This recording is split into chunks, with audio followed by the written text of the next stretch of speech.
Hi everyone, welcome back to my UGC NET Criminology lecture series. Have you ever wondered why in a diverse country like India, where multiple religions and castes coexist, tensions still arise? Why do conflicts happen between communities that have lived side by side for generations? Today we are going to explore one of the most important and sensitive topics in criminology, that is community problems, inter-religion and inter-caste tensions and conflicts. This topic is not only crucial for your UGC NET exams but also for understanding real-world social dynamics.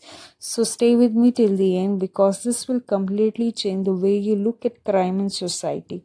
Community problems refer to issues that arise within or between groups of people living in a society, often disturbing social harmony and order.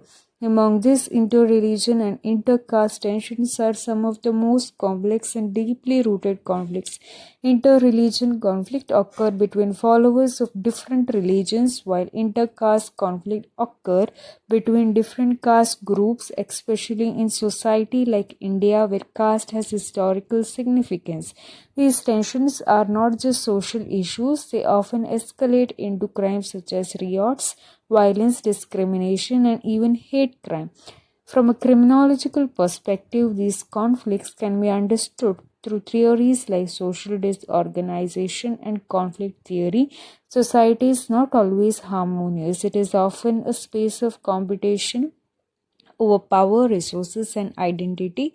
When one group feels threatened, whether economically, socially, or culturally, it may react defensively or aggressively. This leads to tensions, which can eventually turn into conflicts. These conflicts are often fueled by stereotypes, prejudices, and long standing historical grievances that are passed from one generation to another.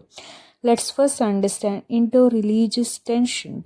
One major cause is religious intolerance, where individuals believe their religion is superior and reject others. Political manipulation is another critical factor. Sometimes leaders exploit religious differences to gain votes, creating division among people. Misinformation and rumors, especially in today's digital age, spreading rapidly through social media, intensifying mistrust and hatred. Economic competition between religious groups can also lead to resentment, especially when one group feels deprived or marginalized. Now, coming to intercaste tensions, these are deeply rooted in historical caste hierarchies. Despite legal provisions and modernization, caste-based discrimination still exists in many parts of India.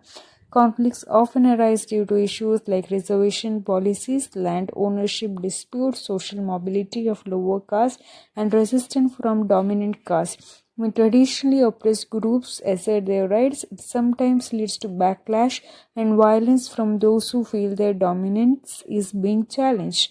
These tensions can take various forms. They may begin as verbal abuse, discrimination, or social exclusion, but can escalate into serious crimes like communal riots, honor killings, slinging, and destruction of property. For example, interfaith marriages or intercaste marriages often become flashpoints for violence, reflecting deep-rooted societal resistance to change. These are not just individual acts but are often supported or silently approved by sections of the community.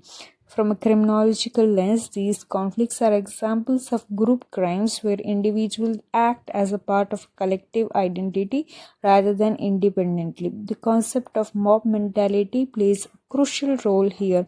People may commit acts of violence in a group that they would never commit alone. Labeling theory also helps explain how certain communities are stigmatized and treated as outsiders or threats, which further deepens division and increases the likelihood of conflict.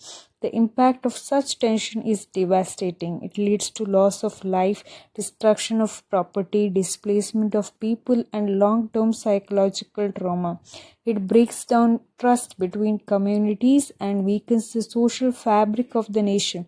Moreover, it hampers development because resources that could be used for growth are instead spent on controlling violence and maintaining law and order.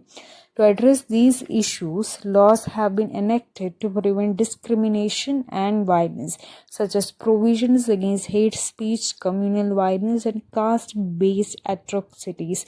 However, law alone is not enough. Education, awareness, and community dialogue are essential to promote tolerance and mutual respect. Role of media is also crucial. It should act responsibly and not spread sensational or biased information. So, what do we learn from this? Inter-religion and intercaste tensions are not just conflicts between groups, they are reflections of deeper social inequalities, prejudices, and power struggles. As students of criminology, it is important for you to understand not just the legal aspects but also the social and psychological roots of these issues. Only then we can work towards building a more inclusive and peaceful society.